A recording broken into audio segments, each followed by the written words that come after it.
respiro, tan cierto como en la mañana se levanta el sol, tan cierto que cuando le hablo él me puede oír.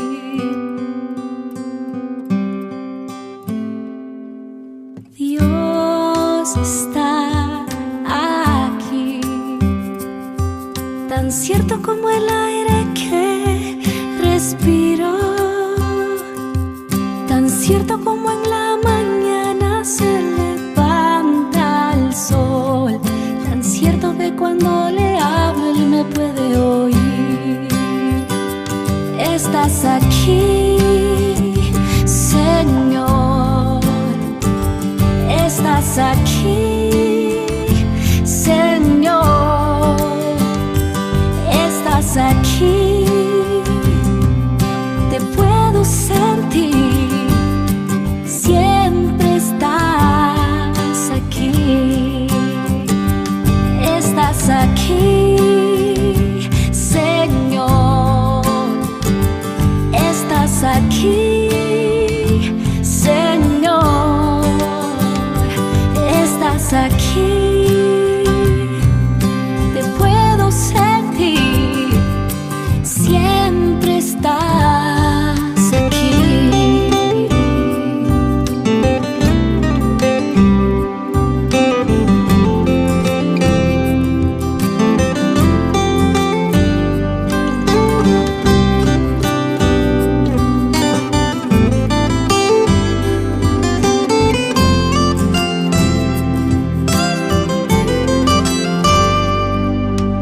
Dios está aquí, tan cierto como el aire que respiro,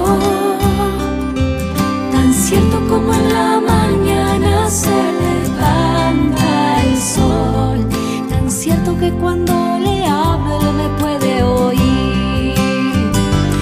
Estás aquí, Señor, estás aquí, Señor, estás aquí,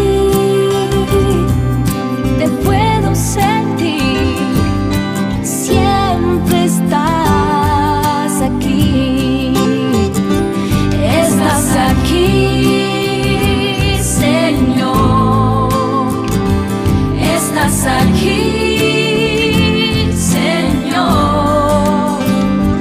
estás aquí, te puedo sentir, siempre estás aquí, siempre estás aquí.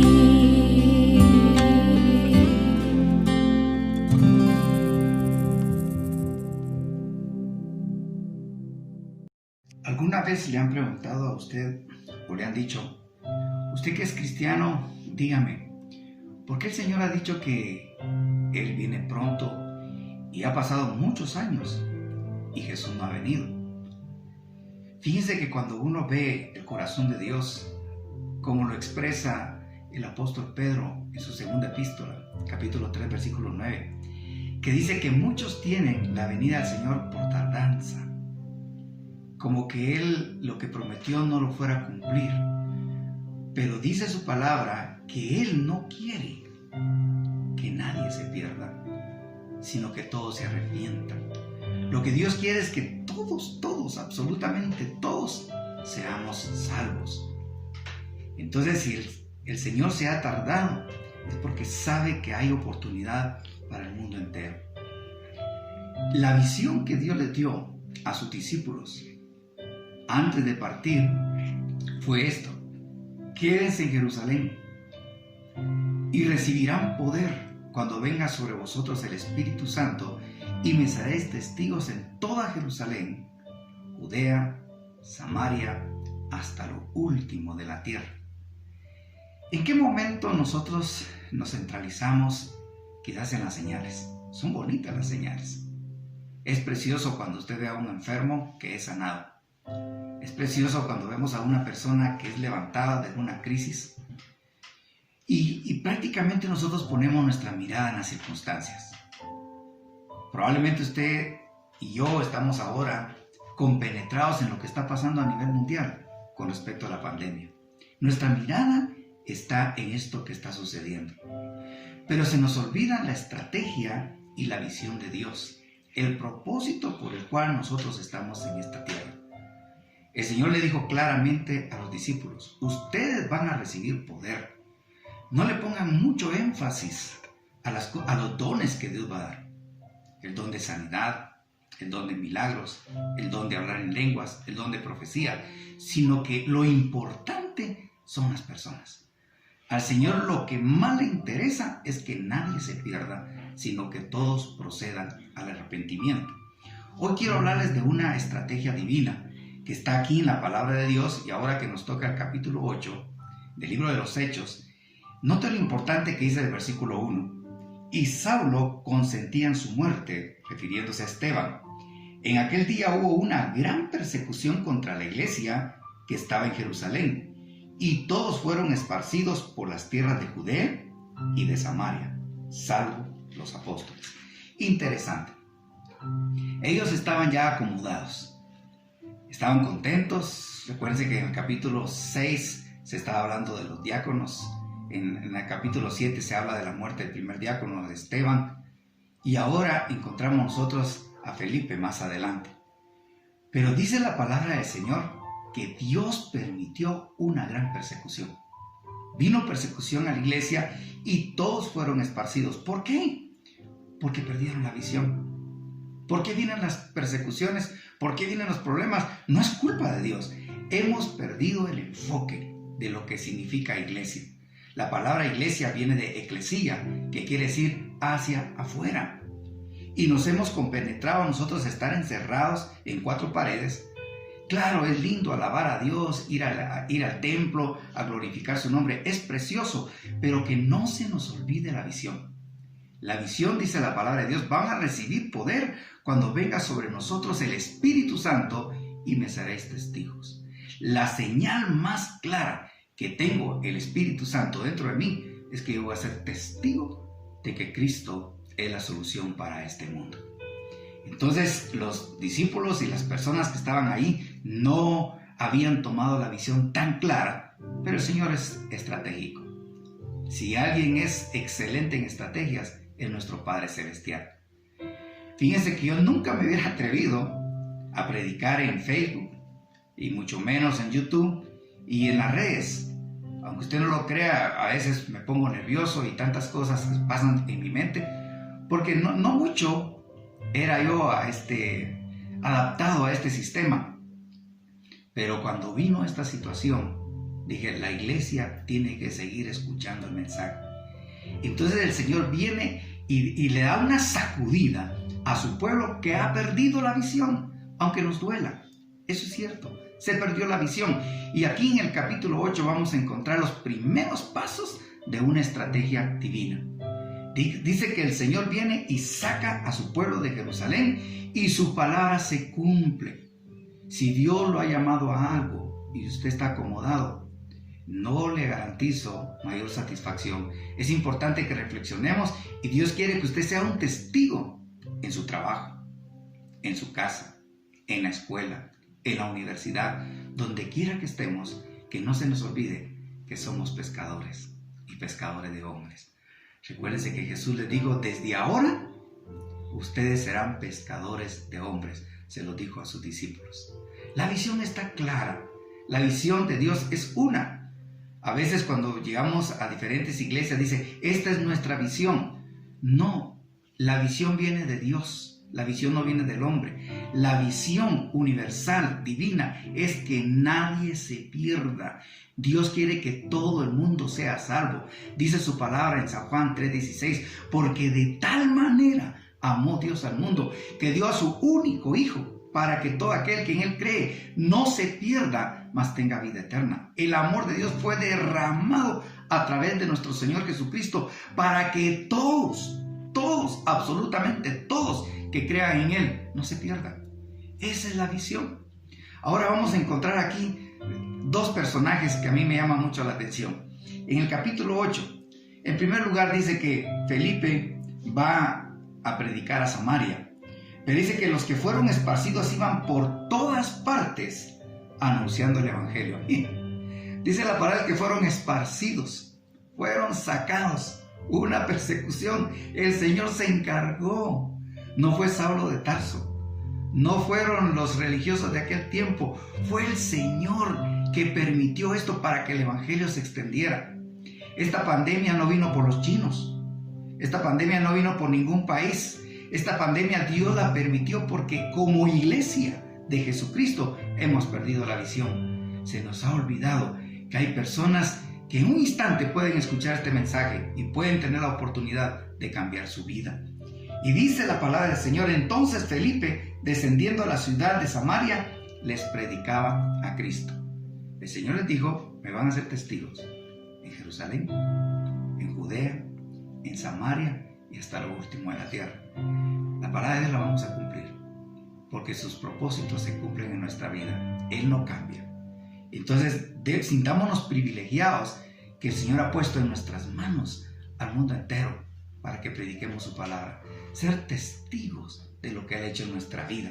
Fíjese que ahí del versículo 9 al versículo 13 habla de la conversión de Simón el Mago, un hombre que se había hecho rico prácticamente estafando a la gente, haciendo magia, pero cuando todos empezaron a escuchar el mensaje de Felipe y algunos fueron bautizados, dice que Simón se convirtió a Jesús.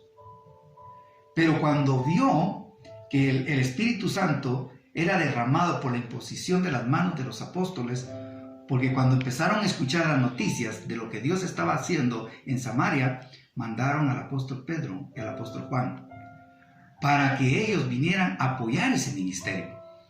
Y dice que ellos empezaron a orar por las personas de ese lugar y le pusieron manos y recibían también el Espíritu Santo con la misma visión.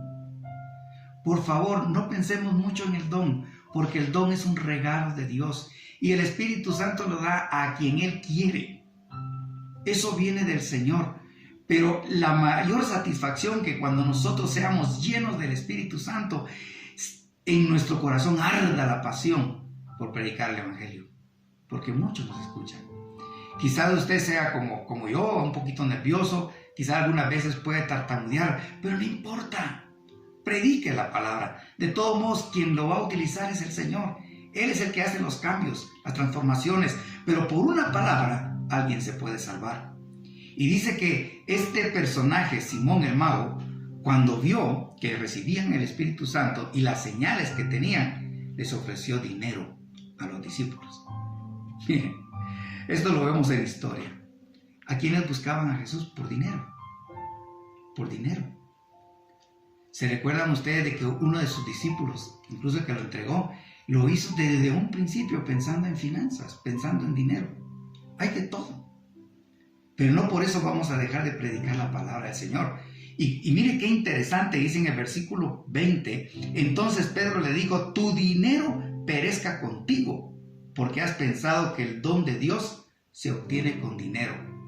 Yo siempre lo he dicho, Dios no se vende, Él no se compra.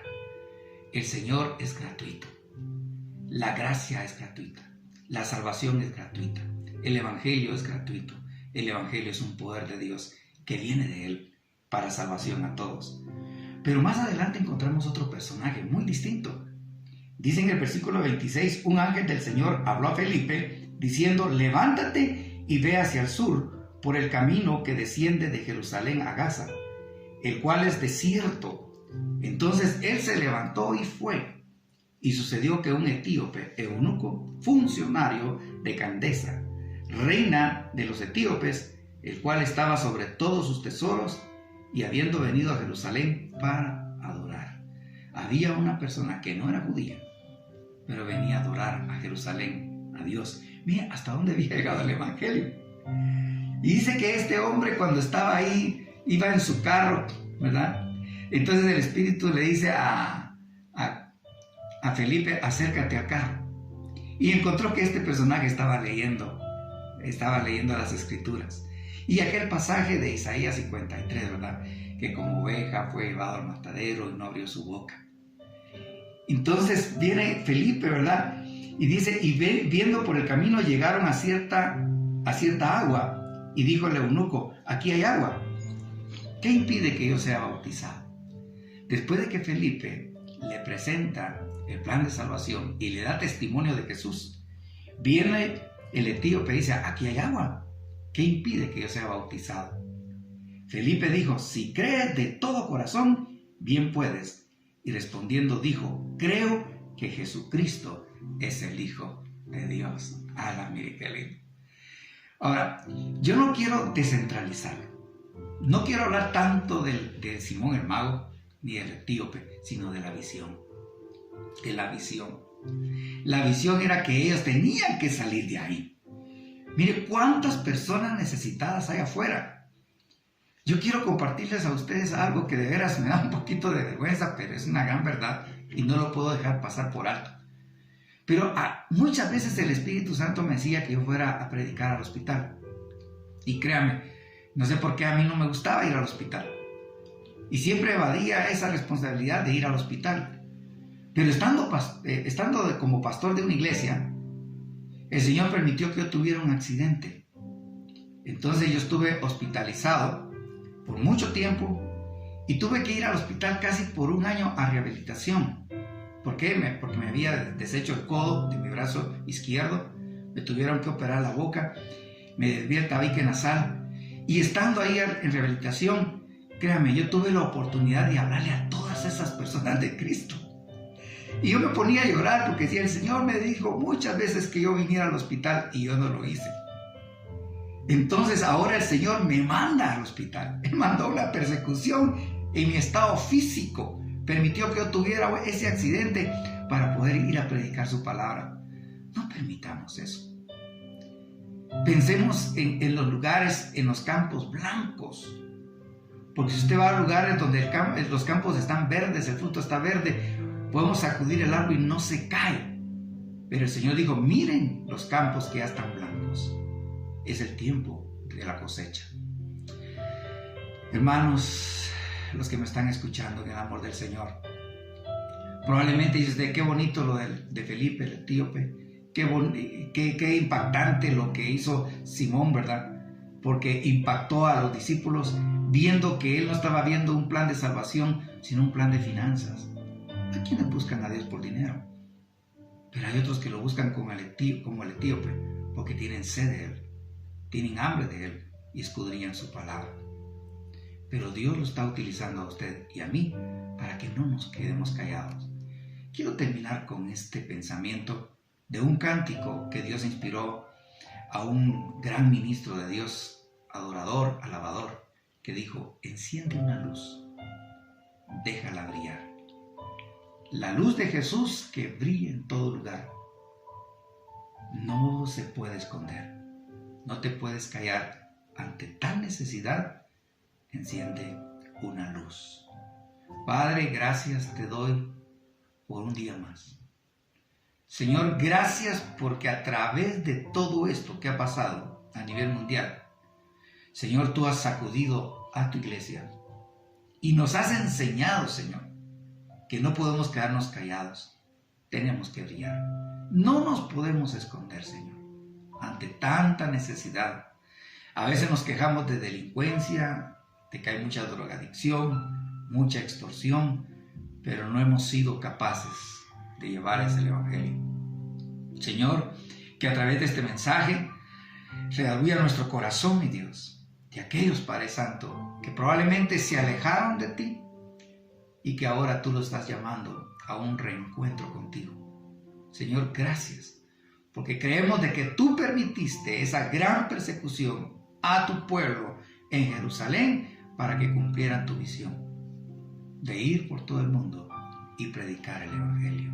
Señor, que esta palabra impacte nuestras vidas y que nos sintamos agradecidos y a la vez comprometidos de hablar de tus maravillas, de tus prodigios y del plan de salvación para toda la humanidad. Gracias, Padre, gracias, Hijo, y gracias, Espíritu Santo. Amén y amén.